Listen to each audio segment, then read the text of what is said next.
Okay, students, we saw about how Murad had bought a horse to Aram's place and they both wanted to ride it. Okay, we also discussed about the crazy streak in the family, saying that Murad's crazy streak was as a result of the craziness in the tribe, which actually was started by the Uncle Khusro. He was also considered a crazy member.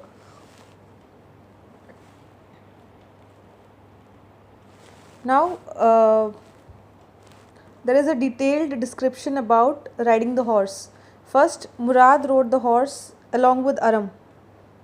Okay, and it was a really joyful ride. And because Murad was good with animals and he knew how to ride, he had that horse from pretty some time. He had it from a pretty long time. That's why he could easily, connect with the horse, and the horse took him very nicely. On the other hand, when Aram forced Murad to let him ride the horse again by himself. Okay, Aram had never ridden that horse. But when he forced his cousin to allow him to ride the horse by himself, the horse went totally out of control. Aram fell down from the horse and the horse started running away crazily. Okay. Now finally Murad and Aram had to struggle a lot because the horse had crossed vineyards and fields and all and gone, and finally they both had to go running and finally catch the horse. Now where do they tie the horse so that nobody finds it? Okay, so he said he's been tying it in an empty barn. You know what a barn is? Barn is an old storehouse in foreign countries and all, like how we have stables and how we have places for animals to be tied. In the same way, there are godowns, huge godowns where hay or dried grass is stored. Okay, so they tied it over there at an empty barn.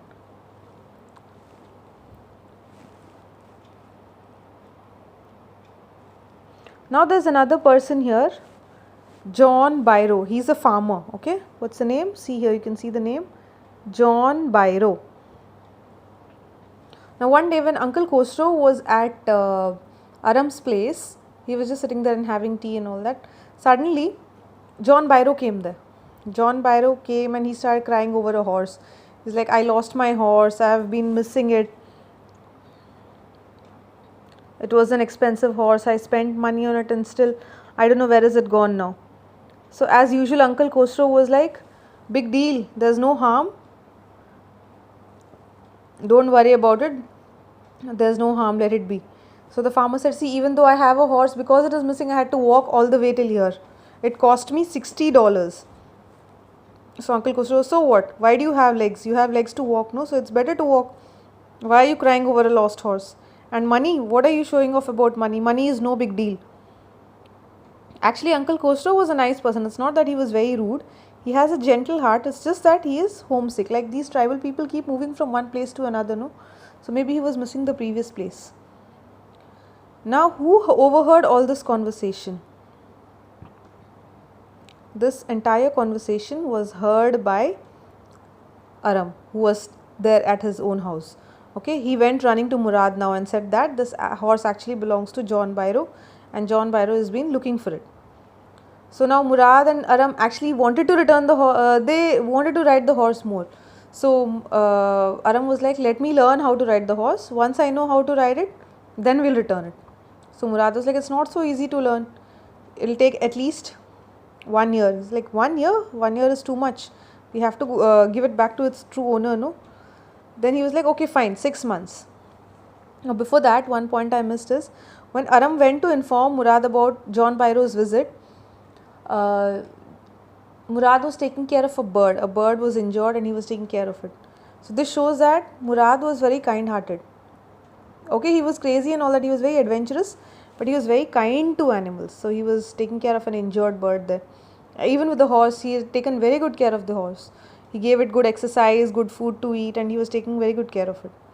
So finally, they both decided that for 6 months they would keep the horse and then they would give it back to the true owner. Okay. One day, when after riding, so every day these two cousins used to ride the horse. One day, while riding, John Byro suddenly, when they went to tie the horse back in the barn, suddenly who comes from front? And it's none other than John Byro, the farmer who was the owner of the horse. He came and he's like, oh my god, this horse looks exactly like my horse. It's ditto like my horse.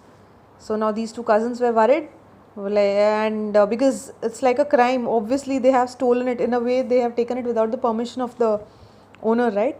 So John Byro came and looked into the mouth of the horse. Tooth for tooth, he said, I would swear it is my horse if I didn't know your parents. The fame of your family for honesty is well known to me, yet the horse is a twin of my horse. A suspicious man would believe his eyes instead of his heart. Good day, my young friends.